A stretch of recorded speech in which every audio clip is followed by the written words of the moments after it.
I will just take 2-3 minutes to share one thought about tonight's fantastic discussion. After listening to this discussion, the thing that comes to my mind is that perhaps it is time to consider not only what we say, but what we think.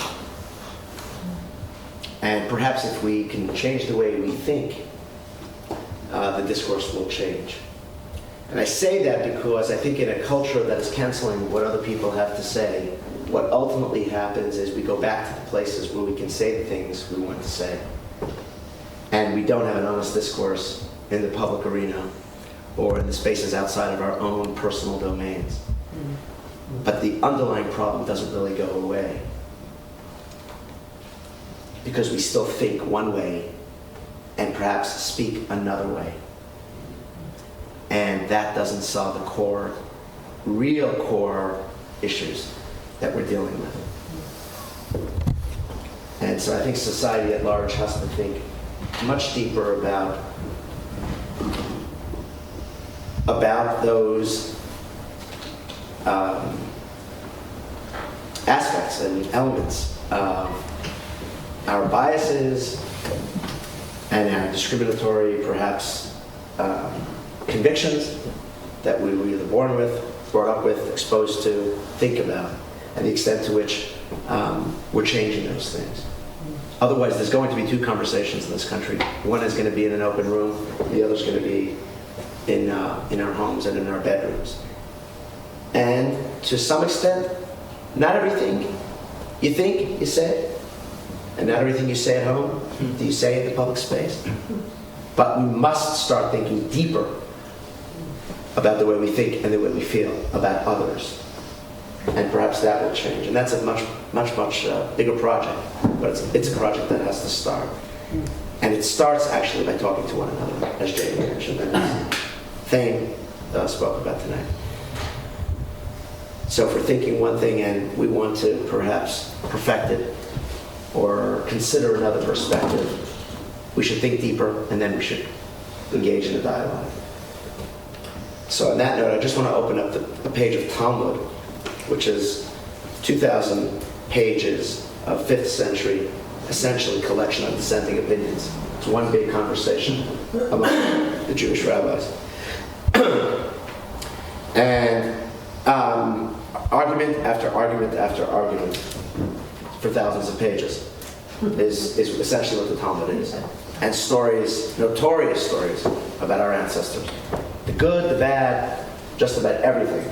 The humor, the food, the community, commerce, marriage, agrarian law, holidays, festivals, just about everything in Judaism. Debated, dialectic, argumentative, discussion, and it goes on and on and on. The two houses, the two academies that dominated to some extent the discussion of the Talmudic era and the Mishnaic era were Hillel and Shammai. And I just want to read 3 lines. So this is Tractate Eruvin. We're on page 13b. We should never forget this. And if this is perhaps the lesson tonight that we can take from the debate and the discussion and go home with, then we'll actually not only change the way we speak, but we'll change the way we think. So the Talmud says, Amar Rav Abba, Amar Shmuel. Rabbi Abba said in the name of Shmuel, Shalei Shanu Nechleku Beishamai Ubeis. For 3 years, the house of Shammai and the house of Hillel argued.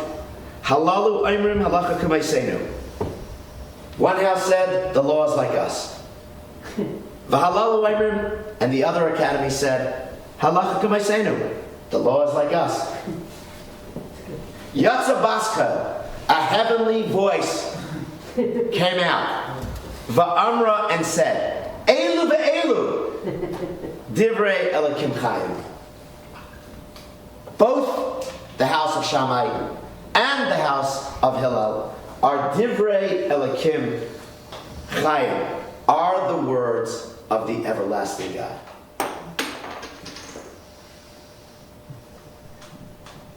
Well, the Talmud doesn't accept that.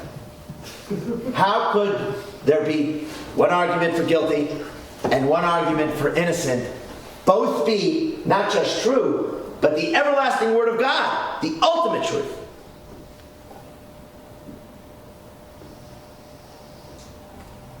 The Talmud continues, they are both the everlasting Word of God. The halacha kebeis Hillel, yet the law follows the house of Hillel. Asks the Talmud, v'chimeyachar she'elu ve'elu divrei l'kim chayim mipnei ma zachu beis Hillel l'kvay halacha k'maisa. And so the Talmud says, if indeed both the words of Hillel and the words of Shammai are the words and the opinion of the everlasting God, why do we follow the words of Hillel? And the Talmud answers, 3 reasons.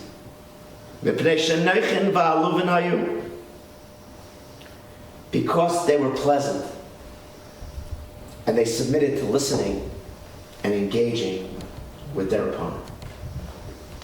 That was the first reason the Talmud says that the law follows the house of Hillel.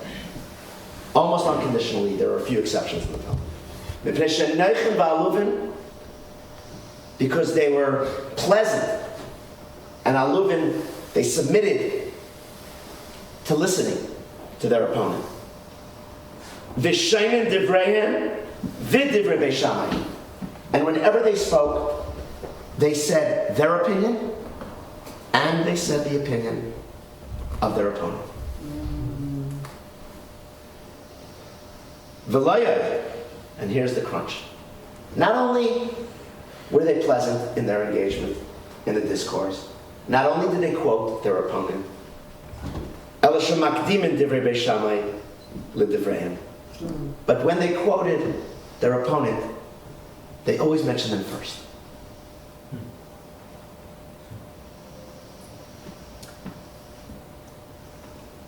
2,000 pages of Talmud. The everlasting Word of God follows both sides. There's truth in one side, and there's truth in the other side. But ultimately, the law follows the house of Hillel, not because necessarily they argue better, but the law follows them because they behaved civilly.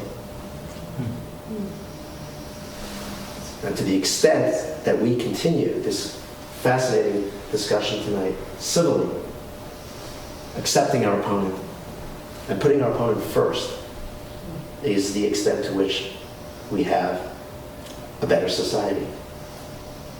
And that behavior ultimately changes, I think, not only the law and what we say, but what we feel and what we think.